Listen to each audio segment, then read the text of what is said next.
ছবির এই গাছটির নাম সন্ধ্যামালতী বা সন্ধ্যামণি। আমার এলাকায় এটি কেষ্ট ফুল নামে পরিচিত। এছাড়াও এটিকে কেষ্টকলি বা 4 o'clock ফ্লাওয়ারও বলে। এর ফুলগুলো শেষ বিকেলে বা সন্ধ্যায় প্রায় বিকাল 4টার দিকে ফোটে। এই গাছগুলো অত্যন্ত শোভাময় এবং এতে সাদা, গোলাপি, হলুদ ও মিশ্র সহ একাধিক রঙের ফুল ফুটতে পারে। কখনো কখনো একই ফুলে একাধিক রঙও দেখা যায়। এর কিছু ঔষধি গুণ রয়েছে এবং এর ফুল থেকে কেক বা জেলির জন্য ভোজ্য রং তৈরি করা হয়।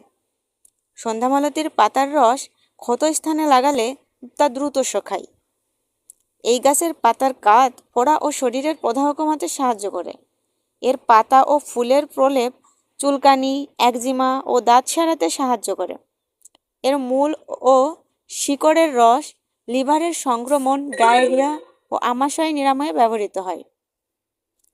তবে এই গাছটি ভেষজ চিকিৎসায় ব্যবহার করা হলেও বিশেষজ্ঞের পরামর্শ ছাড়া কোনো ভেষজ উদ্ভিদ সরাসরি ব্যবহার করা উচিত নয়।